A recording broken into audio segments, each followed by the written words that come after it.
अस्सलाम वालेकुम, आप देख रहे हैं मुबश्शिर लुकमान यूट्यूब चैनल। मेरा नाम मुबश्शिर लुकमान है और एक डिफरेंट किस्म का प्रोग्राम आज आपके लिए मैं करने लगा हूँ, या वीलॉग एक आपके लिए करने लगा हूँ। अक्सर जब मैं फ्लाइट पे जा रहा होता हूँ, स्पेशली कराची वगैरह या वहाँ से आ रहा होता हूँ, तो लोग मेरे से एक सवाल ज़रूर करते हैं कि जी एमिरेट्स को पाकिस्तान ने बनाया या पाकिस्तान इंटरनेशनल एयरलाइंस ने बनाया, और ख़ुद पाकिस्तान इंटरनेशनल एयरलाइंस का कबाड़ा हो गया, और उसके बाद एमिरेट्स जो दिन दुगनी रात चौगनी उसने तरक्की कैसे की।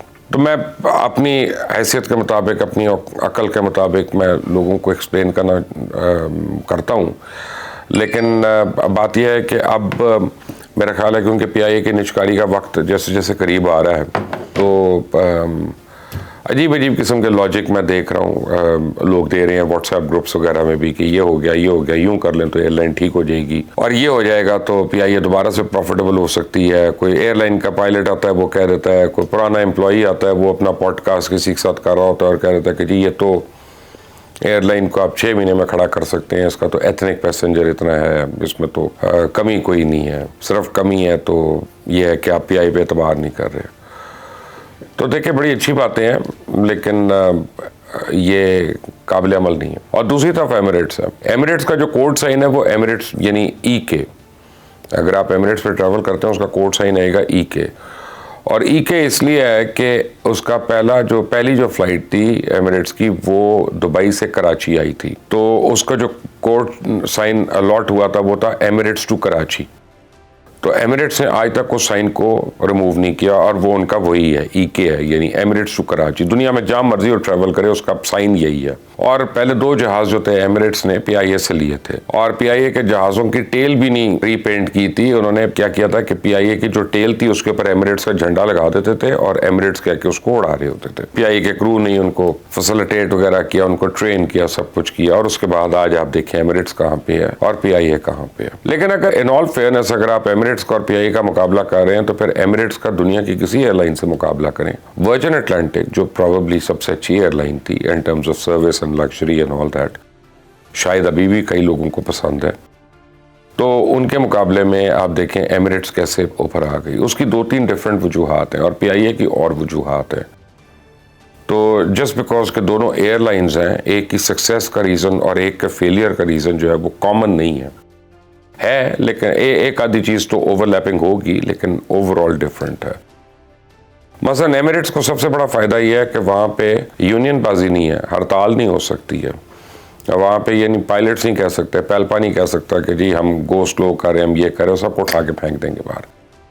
वहाँ पे लोडर्स नहीं कह सकते कि हमने काम नहीं करना, हमारी तनख्वाहें बढ़ाओ, तो हमें ये करो, तो हमारे हकूक़ दो, और वो सामान जो है बैगेज उस पर फिर रहा है और लोग कन्वेयर बेल्ट पे लोग खुद पकड़ के निकाल रहे हैं। ऐसा नहीं होगा, क्योंकि हर आदमी कॉन्ट्रैक्ट एम्प्लॉई होता है। पूरे इमारात में कॉन्ट्रैक्ट एम्प्लॉई है, अब वो एमिरेट्स की हो, इत्तेहाद की हो, कतर की हो, वहाँ पे सारी है कॉन्ट्रैक्ट पे, पायलट्स भी कॉन्ट्रैक्ट पे, ट्रैफिक वाले भी कॉन्ट्रैक्ट पे, सेल्स वाले भी कॉन्ट्रैक्ट पे, कैबिन क्रू भी कॉन्ट्रैक्ट पे, और जो सर्विसेज हैं, एसेंशियल सर्विसेज हैं, वो सारे कॉन्ट्रैक्ट पे।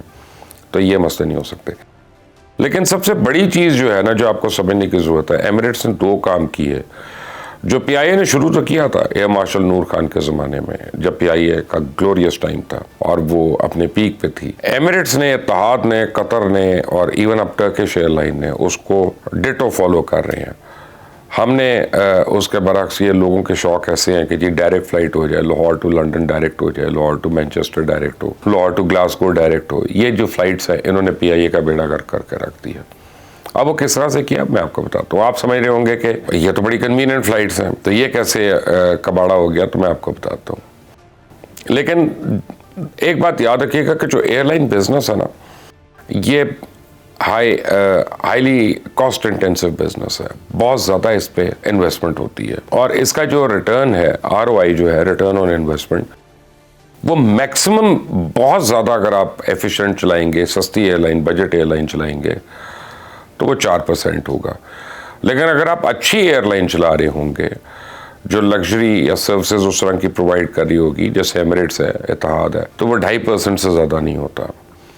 तो उसके लिए जो कॉस्ट है उनका कांस्टेंट होना बड़ा जरूरी है। अगर आप टिकट बेच रहे हैं रुपए में, जो पे आउट है आपका, जो आप खर्चा कर रहे हैं, चाहे जहाजों की लीज का है, चाहे रिपेयर एंड मेंटेनेंस का है, चाहे ऑयल का है, वो आप कर रहे हैं डॉलर में, तो वो जो डिस्पैरिटी है वो आपकी एयरलाइन को प्रॉफिटेबल होने दे ही नहीं सकती कभी भी। अब एमिरेट्स को जो सबसे बड़ी एडवांटेज है कि मुझे 1983 से मेरा ख्याल है कि दिरहम जो है वो डॉलर के साथ उसका एक ही रेट है 3.67 और वो उस पर फिक्स्ड है। एमिरेट्स को वो जो जंप्स हैं वो उसको हार्ट अटैक्स नहीं बर्दाश्त करने पड़ते। तीसरा ये कि बिकॉज एक ऑयल रिच कंट्री है जिसकी वो एयरलाइन है, तो वो क्या करते हैं, ये फ्यूल में हेजिंग करते हैं कि अगर पूरी दुनिया में फ्यूल की बैरल जो है, पेट्रोल की या तेल की बैरल जो है अगर $30 की मिल रही है, मैं आपको एक एग्जांपल दे रहा हूँ, तो वो उसके डीले करते हैं कि 2 साल तक हम $40 पर बैरल लेंगे और वो उसी पे उनकी इंश्योरेंस वगैरह हो जाती है। फ्यूल हेजिंग उसको कहते हैं। मैं आपको मोटा मोटा हिसाब बिल्कुल बता रहा हूँ। और उसके बाद जब वो 6 महीने के बाद जंप हो गया, यमन के अंदर को मसला हो गया, सऊदी अरेबिया ने एकदम से ऑयल प्राइसेस बढ़ा दिए, वो $60 पे पहुंच गया, तो एमिरेट्स उस वक्त भी $40 ही दे रही है और वो उसके $60 नहीं देगी, चाहे वो $100 पहुंच जाए, $150 पहुंच जाए, जितने पे हेजिंग की हुई है उस पीरियड के लिए वो उतना ही अमाउंट देगी। तो उस वजह से वो अपने फेयर्स वगैरह जो हैं उनको मेंटेन करके रख सकते हैं। और बाकी जितनी एयरलाइंस हैं जो फ्यूल में हेजिंग नहीं करती या नहीं कर सकती, वो जो है फिर उसके ऊपर स्ट्रगल करती रहती हैं। तीसरी एक बहुत बड़ी आपने देखा होगा कि जो PIA की डिसएडवांटेज है कि पहले PIA का कराची जो था वो हब था पैसेंजर्स का, वहाँ पे डिसम्बार्क होते थे, दूसरी फ्लाइट्स के लिए लेते थे, कोई बांग्लादेश जा रहा है, कोई ढाका जा रहा है, कोई बॉम्बे जा रहा है, कोई कहीं और जा रहा है आगे के रूट्स के लिए। तो आज जब हमने डायरेक्ट फ्लाइट शुरू कर दी तो अक्सर जगहों पे वो एक इश्यूज होना शुरू हो गए। एमिरेट्स क्या करता है, इत्तेहाद क्या करता है या कतर क्या करता है कि ये लोग, आप देखें कि एक मखसूस टाइम पे एक विंडो रखी हुई है कि रात को 2:30 बजे से लेके सुबह 4:30 बजे तक लाहौर, कराची, इस्लामाबाद, सियालकोट, पेशावर, हर जगह से फ्लाइट्स उड़ा रहे होते हैं। और जब आप अक्रॉस द बोर्ड अगर आप नज़र डालेंगे तो बॉम्बे, दिल्ली, अमृतसर या ढाका, चिटगोंग, कोलंबो, हर जगह से वो इस टाइम पे फ्लाइट मोर और लेस उड़ा रहे हैं इस विंडो के अंदर। आप देखें जब 11 स्टेशन से फ्लाइट उड़ती है और वो सीधा एमिरेट्स या दुबई के एयरपोर्ट पे लैंड करती है, तो हर फ्लाइट में कम से कम 20-20 पैसेंजर ज़रूर होते हैं जिन्होंने लंदन जाना है, न्यूयॉर्क जाना है, या शिकागो जाना है या कहीं और पे जाना है। तो वहाँ पे वो उनको ब्रेक करते हैं और वो जो 3 घंटे का ब्रेक होता है उस वजह से उन्होंने ड्यूटी फ्री को अट्रैक्टिव बनाया हुआ है बहुत, कि everybody wants to come to Dubai airport, everybody wants to stop at the Abu Dhabi airport, everybody wants to see the Doha airport, क्योंकि वो ड्यूटी फ्री इतनी अट्रैक्टिव है और उस पर हर वक्त कोई ना कोई स्कीम्स चल रही हैं, कोई गाड़ी निकल रही है तो ये निकल रहा है। तो बेवकूफ़ तो नहीं है वो लोग, उन्होंने उस जगह पे आपको अट्रैक्ट किया कि जब आपको ट्रैवल एजेंट कहता है कि 4 घंटे दुबई में स्टॉप ओवर है, तो आप कहते हैं कोई बात नहीं यार, वो एयरपोर्ट से मैं चॉकलेट ले लूंगा, तो मैं ये ले आऊंगा, तो मैं वो कर लूंगा। अब वहाँ पे जब वो ब्रेक करते हैं तो सारी फ्लाइटों के पैसेंजर वहाँ पे जमा हो रहे होते हैं, फिर उनको ऑनवर्ड्स डिफरेंट फ्लाइट्स पे करते हैं। तो नतीजा ये होता है कि उनकी फ्रैंकफर्ट की फ़्लाइट हो, लंदन की फ़्लाइट हो, जिनीवा की हो, सिडनी की हो, मेलबर्न की हो, कहीं की हो, टाइपी की हो, आप देखेंगे कि वो फ्लाइट्स फुल जा रही होती हैं, क्योंकि वो हर जगह का लोड ला के उसको डिसइंटीग्रेट कर रहे होते हैं और आगे पैसेंजर्स को वो ले जाकर डिफरेंट फ्लाइट्स में फुल कर रहे होते हैं उन फ्लाइट्स को। फिर एमिरेट्स वगैरह जो हैं ये अपने कार्गो के ऊपर बड़ा ध्यान देती है। PIA की जो फ्लाइट लाहौर टू लंदन जाती है, आप कहेंगे कि जी वो भी फुल जाती थी, कोई खाली सीट नहीं होती थी, उस पर सीट खाली नहीं होती थी, जहाज़ खाली होता था कि जहाज़ अगर 300 टन जहाज़ के साथ जा रहा है, ये भी मैं आपको एग्जांपल दे रहा हूँ, ये ना समझिएगा कि मैं एग्जैक्ट फिगर आपको दे रहा हूँ, आप 300 टन के साथ जा रहे हैं, जहाज़ की कैपेसिटी 500 टन की है फुल फ्यूल के ऊपर, इतनी लंबी फ्लाइट के ऊपर, तो आपके पैसेंजर्स तो फुल है लेकिन आपका कार्गो नहीं फुल, आप उस पर कोरियर नहीं करा रहे, आप उस पर कार्गो नहीं लेके जा रहे, आप उस पर गुड्स नहीं लेके जा रहे, तो वो जहाज़ आपका लॉस कर लेगा। वो फुल फ्लाइट होने के बावजूद वो जो फ्लाइट है,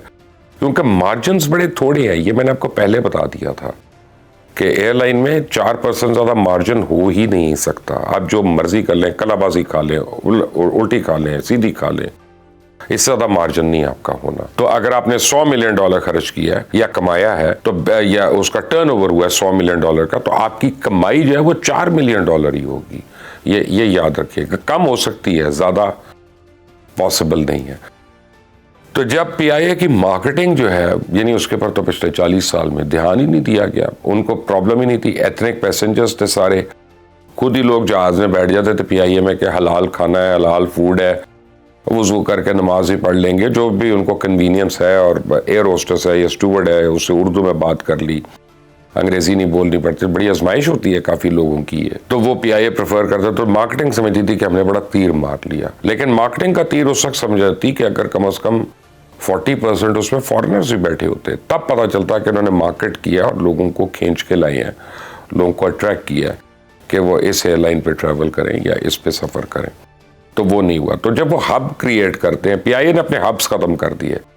अभी भी इस्लामाबाद और कराची जो है 2 बड़े प्रॉफिटेबल हब्स बन सकते हैं। अब दोनों एयरपोर्ट्स की जोग्राफिकल पोजीशनिंग ऐसी है, उनकी एयरपोर्ट सर्विसेज जो हैं वो ऐसी हैं कि अगर आप अपना ड्यूटी फ्री वगैरह अच्छा कर लें, उसमें सर्विसेज ऐड कर लें, उसको कंज्यूमर फ्रेंडली अगर आप कर लें, जो कि हम नहीं करते अपनी एयरपोर्ट्स को आपका, और उसको हब में कन्वर्ट कर लें, तो बहुत फ़ायदेमंद हो सकता है। लेकिन उसके बरक्स पीआईए जो है हमेशा अकरा परवरी का शिकार रहा। चाहे पीआईए के एमडी ने आना है, चाहे डीएमडी ने आना है, चाहे बोर्ड ऑफ डायरेक्टर्स ने आना है, चाहे कोई चीफ फ्लाइंग और पायलट ने आना है, चाहे कोई इंस्ट्रक्टर बनना है किसी ने, हर एक जो है वो सिफारिश पे आता रहा। और उसकी वजह से आपके जो एसओपीज़ हैं वो कॉम्प्रोमाइज़ हो गई। और आप उसके बाद और बड़े रीजंस हैं, उस पर सिविल एविएशन का भी अपना हाथ है और बड़ी उनकी कंट्रीब्यूशन है अल्हम्दुलिल्लाह। लेकिन इवेंचुअली पीआईए जो है वो एक loss making and vulnerable position में आना शुरू हो गया, क्योंकि जितने लोग ऊपर बैठे हुए हैं और साल से बैठे हुए हैं, उनकी काबिलियत जो है उसके ऊपर बड़ा सवालिया निशान है। अब ये काबिलियत एक आम आदमी को नज़र नहीं आती, लेकिन जब आप जहाज़ परचेज करते हैं, जिन चीज़ों पे करते हैं, जब आप स्पेयर पार्ट्स लेते हैं, जब आप कार्गो सर्विसेज ऐड करते हैं, जब आप और सर्विसेज ऐड करते हैं, तो वहाँ पे आपकी टेक्निकल नो हाउ और टेक्निकल एबिलिटी जो है वो काउंट होना शुरू हो जाती है। मैं आपको एक छोटी सी एग्जांपल देता हूँ, हालांकि इसका पूरी एयरलाइन के तनाजुर में ये एग्जांपल बड़ी कमज़ोर सी एग्जांपल है, लेकिन एक ज़माने में आपको याद होगा कि पीआईए ने हर फ्लाइट पे अपनी शुरू कर दी थी बिजनेस क्लास में और इकॉनमी प्लस में जो है ना जी, वो आईपैड्स दे रहे थे हर एक को। और आईपैड्स दे रहे हैं क्यों जी? एंटरटेनमेंट सिस्टम नहीं लगा हुआ अंदर। हमने अपना एंटरटेनमेंट सिस्टम बनाना है, वो कभी बना तो है नहीं आज तक, लेकिन वो आईपैड्स देना शुरू हो गए कि जी एंटरटेनमेंट दे रहे हैं। लेकिन जब आप उन आईपैड्स का अगर आप कर लें सिर्फ, तो फिर आपको पता चलेगा कि उसकी वजह से आपकी फ्यूल इकॉनमी जो है वो कितनी अफेक्ट हो रही है। जहाज़ के अंदर वेट तो आ रहा है, जब वो 3-3 किलो का 2-2 किलो का आईपैड, अगर 40 आईपैड है तो एक सर्टन वेट ऐड ऑन हो रहा है हर चीज़ का। आपके बड़ा थोड़ा सा है लेकिन है, वो हर चीज़ ऐड अप हो रही होती है। और फिर आप अपनी सर्विसेज पे कॉम्प्रोमाइज़ करना शुरू करते हैं कि टिकट आप उतने ही लाख का बेच रहे हैं, क्रॉकरी आपकी प्लास्टिक की आ रही है कि नहीं दी हम पैसे बचा रहे हैं, तो आपकी सर्विस का मेयार जो है वो नहीं। फिर आपकी फ़्लाइट पंक्चुअलिटी जो है, आपकी डिलेज जो हैं, आपकी कैंसलेशन जो हैं, ये ओवरऑल एयरलाइन की हेल्थ को अफेक्ट करती हैं, बड़ी बुरी तरह अफेक्ट करती हैं। आपके सेफ्टी स्टैंडर्ड्स जो हैं, आपके इतने क्रैशेस हो चुके हैं, तो वो आपके सेफ्टी स्टैंडर्ड्स जो हैं वो कॉम्प्रोमाइज़ हो जाते हैं। और फिर जब लोगों को असलियत पता चलती है कि वो सेफ्टी क्यों कॉम्प्रोमाइज़ हुई, तो बड़े सीरियस इश्यूज होते हैं। तो अब अगर पीआईए के ऊपर 900 बिलियन का कर्जा है या उसका डेफिसिट है, तो अगले 50 साल भी पीआईए अगर टोटल प्रॉफिट में चलती रहे अपनी मौजूदा कंडीशन के अंदर, तो वो 4% मार्जिन के हिसाब से ये वो 900 बिलियन पूरा नहीं कर सकती। जो प्रिंसिपल लॉस है, इसके ऊपर जो लॉस होता रहेगा वो अलग है। और फिर आप ये देखें कि उससे बेहतर है कि अब आप इसको प्राइवेटाइज कर दें, ताकि आप जो ब्लीड कर रहे हैं हर साल, जो आप इसमें इतने बिलियन डाल रहे हैं इसको सस्टेन करने के लिए, वो नेशनल एक्सचेकर का बचता है और वो और जगहों पे, चाहे हेल्थ है, चाहे एजुकेशन है, और चीज़ें उन पे लग सकता है। आप नई एयरलाइन बना लें, उससे पीआईए 2 बना लें, ओरिएंट बना लें, कोई इससे मुज़ायका नहीं है। लेकिन हमारे जब बेवकूफ़ किस्म के लोग हमारे ऊपर आते हैं, जो आते हैं बातें करते हैं कि जी हमारे तो 250 पायलट्स का लाइसेंस जाली है, तो आई मीन आदमी सिर्फ सर पीट सकता है, आदमी से अपनी किस्मत को कोस सकता है। जब हमारे ऊपर ऐसे लोग हो जो करप्ट तो हैं ही हैं, अल्हम्दुलिल्लाह, मैं अब यही कहूँगा उनके लिए, क्योंकि उनको अल्लाह नहीं छतर मारने, हम क्या करेंगे, तो वो जो है इनकॉम्पिटेंट भी हैं और इनकी करप्शन बड़ी प्लान्ड होती है और ये बोर्ड ऑफ डायरेक्टर्स से आती है। अब आपको पीआईए के लुटने की एक मिसाल दे रहा हूँ, मैं आपको ऐसी कम से कम 50 चीज़ें बता सकता हूँ, एंड आई एम सेइंग 50। मैं आपको एक बता रहा हूँ कि पीआईए एक कॉरपोरेशन है और कॉरपोरेशन जो है उसको बजट नहीं रिलीज हो सकता जब तक उसका एनुअल प्लान नहीं आता और उसकी एक मिनिमम परफॉर्मेंस लेवल उसके ऊपर होता है। तो जब पीआईए का एनुअल प्लान शुरू में आता है, बिजनेस प्लान आता है, तो इसमें उन्होंने लिखा होता है बोर्ड ऑफ डायरेक्टर्स ने कि जी हमारी फर्ज करें इस साल 40,000 सीटें बिकेंगी और इतना बिजनेस होगा, ये हमारी कैपेसिटी है, तो ये हमारा रेवेन्यू होगा, उस पर वो रिलीज हो जाता है। अब आप कई साल उठा के देखेंगे ऐसे भी थे, मसलन के जहाज़ ही 16 थे, 16 जहाज़ थे पीआईए के मुख्तलिफ साइजेस के। अब उसमें लिखा हुआ क्या है कि जी मार्च में हमारे मनीला से जहाज़ आ जाएगा, वो इतना ऐड हो जाएगा, फिर हमारे जून में वहाँ से आ जाएंगे तो वो भी ऐड अप हो जाएंगे, तो हमारा फ्लीट उस वक्त 25 जहाज़ों का होगा, तो बाई ईयर एंड हम इतनी सीट्स कर लेंगे। वो कभी भी नहीं आते। लेकिन जब ये बिजनेस प्लान बनता है तो पहले दिन ही पूरी फ्लाइट्स का शेड्यूल जो है वो पूरी दुनिया में हर सेक्टर में चला जाता है कि पीके 301 ने इधर से उड़ना है इस टाइम पे, पीके 302 ने वहाँ से आना है, 303 जो है वहाँ जाएगी, 304 या 305, 306 जो है इस टाइम पे इस दिन आएंगी सारी।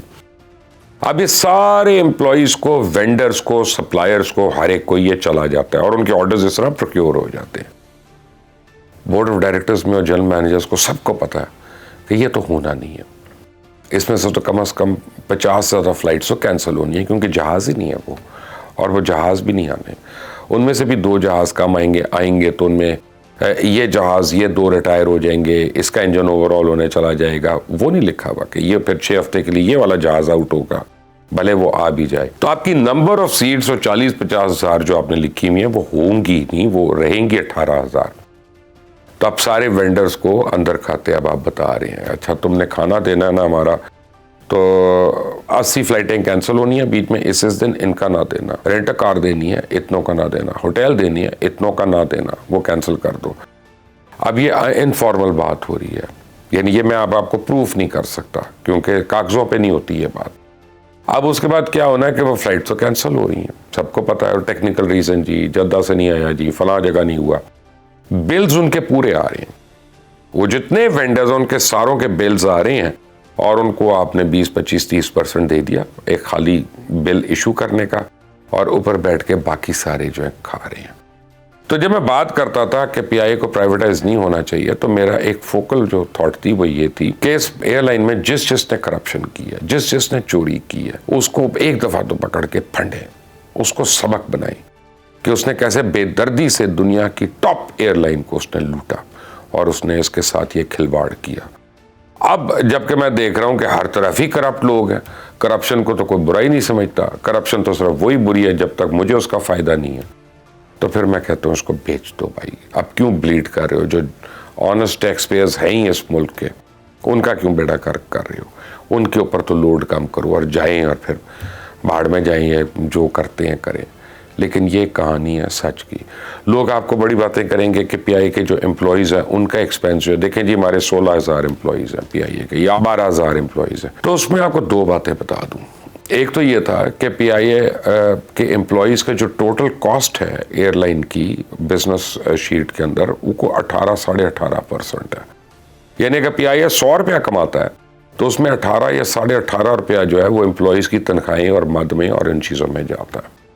और एमिरेट्स का अगर आप देखते हैं जिससे हम कंपेयर कर रहे हैं, तो उसका 28 से 29% है, बल्कि पिछले साल में कहना 33% था।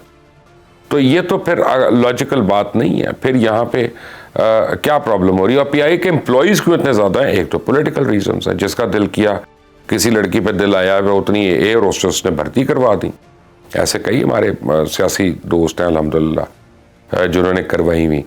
लेकिन असल जो उसकी एक वजह है कि पीआईए ने एक मयार मेंटेन किया था और पीआईए ने पाकिस्तान को एक मयार दिखाया था और पूरी दुनिया को दिखाया था। ऐसे ही नहीं पूरी दुनिया की एयरलाइंस पीआईए के पास आती थी। अब पीआईए अब खाना दे रहा है, खाने में अगर वो फर्ज करें चिकन दे रहा है, रोस्ट दे रहा है, तो उस वक्त पाकिस्तान में हर जगह चिकन का मयार एक जैसा नहीं था। कराची में भी, लाहौर में भी, पिंडी में भी, कहीं अच्छी मिल जाती थी, कभी बस ऐसी मिल जाती थी। तो आपको याद होगा PIA शेवर शुरू हो गया। ये जो ब्रॉयलर मुर्गी है, ये PIA ने अपने पोल्ट्री फार्म्स बनाए।